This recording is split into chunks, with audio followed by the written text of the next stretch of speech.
नमस्कार, मैं प्रकाश चंद्र और आप देख रहे हैं बेखौफ आवाज़। बिहार में विधानसभा का चुनाव होना तय है। बस कुछ ही दिनों में बिहार में विधानसभा का जो चुनाव होने वाला है उसका टिकट इशू हो जाएगा और उसके बाद से जो भी बिहार में विधायक लोग हैं या फिर विधायक प्रतिनिधि हैं वो जनता से मिलकर अपने लिए मतदान मांगने का काम शुरू कर देंगे। तो इसी विषय पर अभी वैसे तो हमारी उपस्थिति पटना के कंगन घाट में है, लेकिन हमारे साथ मनेर विधानसभा क्षेत्र के एक व्यक्ति हैं। तो चलिए इनका परिचय जानते हैं और जो मनेर में चुनावी पहलू है उस पर चर्चा से जानने का प्रयास करेंगे। तो चलिए इनसे बात करते हैं। सर नमस्कार, बेखौफ आवाज़ में आपका स्वागत है। जी धन्यवाद।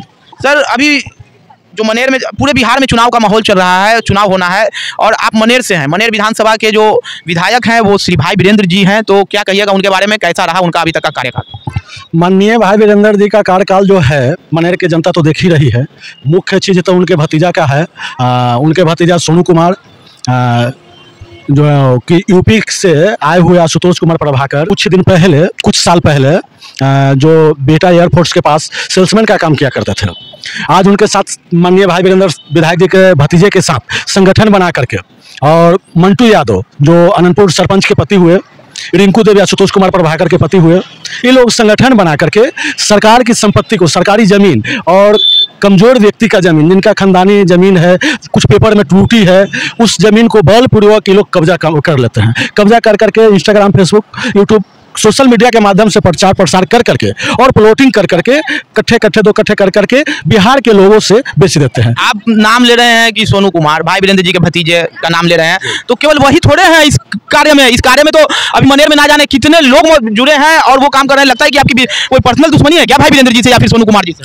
जी नहीं, पर्सनल नहीं, नाम लिया है भाई जी, पर्सनल नहीं है। हमने एक पेपर पे देखा, जैसे हमें मालूम चला, अंचल विक्रम मौजा पत्तूत और बाघा कौल में 10 एकड़ से ऊपर मालीगढ़ में जरूर जमीन है, जिसका देख लीजिए आप वहाँ पे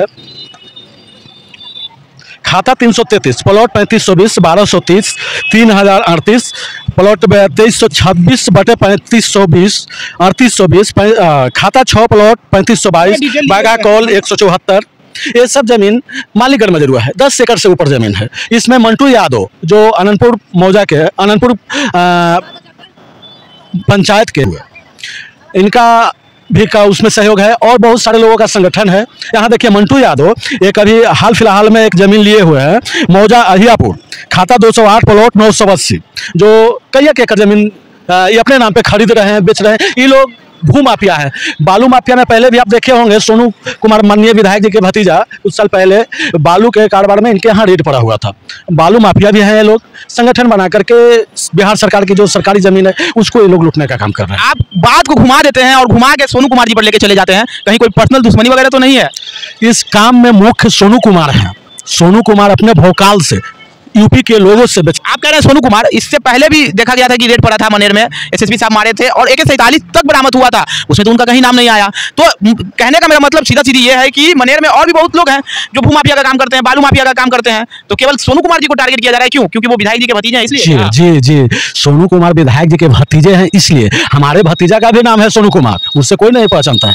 लेकिन माननीय विधायक के भतीजा जब बालू का कारोबार करेंगे, ठेकेदारी का कारोबार करेंगे, ऐसा ठेकेदार जो कि मैंने ठेकेदारी लेकर के वही प्लॉट में जो आशुतोष कुमार प्रभाकर का सिटी बसा हुआ है उसमें जाकर के ढलाई का काम करवा रहे हैं। सरकार का फंड जो आता है कि गरीब गांव में नाली बनाया जाए, रोड ढलवाया जाए, उस फंड को ले जाकर के स्मार्ट सिटी में ढलवा करके आप पैसा उठा लेते हैं। तो हम नाम उस सोनू कुमार को नहीं लेंगे, उस माननीय विधायक का नहीं लेंगे, और किनका लेंगे? श्रीकांत निराला जी का थोड़े लेंगे। श्रीकांत निराला जी कह रहे हैं, निखिल आनंद जी कह रहे हैं, वो तो भाई अलग खेमे के हो गए, बीजेपी के हो गए।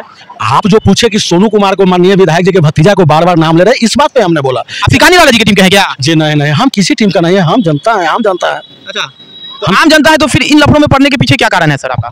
हमारे माननीय विधायक हैं, इसलिए हम विधायक के पीछे नहीं पड़ेंगे तो किसके पीछे? हमारे यहाँ विकास नहीं हुआ, जो भी फंड आता है वो स्मार्ट सिटी में ढलाई का, नाली या रोड, बिजली का काम उस सिटी में हो जाता है। किसी पार्टी से विधायकी लड़ने के बारे में तो नहीं सोच रहे कि माननीय विधायक जी को बदनाम कर दिया जाए और खुद ही चुनाव लड़ जाया जाए? जी नहीं, पूरे मनेर में आप मालूम कर लीजिए, हम कोई चुनाव लड़ने की स्थिति में नहीं है। मतलब चुनाव नहीं लड़ना है, जो सच्चाई है बस वो ला रहे हैं। तो क्या लगता है मनेर विधानसभा में जो इस बार चुनाव होने वाला है उसमें जनता का क्या मूड होने वाला है? जनता का मूड तो क्लियर है। देखिए 2020 में यादव का वोट 1,20,000 था, मुस्लिम वोट 30,000 के करीब था। तो इस बार मोदी जी वोटर लिस्ट से नाम का ये किए, जिसमें पहले के मरे हुए व्यक्ति का नाम इसमें ऐड था। वो नाम तो कट गया यादव का, जो फोकस वोट से राजद का बहुत ज़्यादा प्रभाव बन रहा था वहाँ मनेर क्षेत्र में। बाकी और जगह की अलग की बात है, मनेर की बात हम बतला रहे हैं। तो उस सब वोट तक कटने वाला है, और ये तो मान लीजिए कि इस बार तो तय नहीं है। 30 सालों से जीत रहे हैं और आप कह रहे हैं कि इस बार तय नहीं है। जनता कहीं ना कहीं खुश है, तभी तो इतने प्रचंड बहुमत से लगातार 30 सालों से उनको जिता रही है। तेजस्वी जी एक बार अपने मीडिया से बोले थे कि एक ही जिस्म का यदि बीज बार बार बोइएगा तो वो फसल अच्छा नहीं होगा। यही चीज मनेर के जनता भी समझ गई है कि अब हमें एक बीज नहीं बोना है। मतलब बदलाव का मूड है जनता का। बदलाव का मूड है।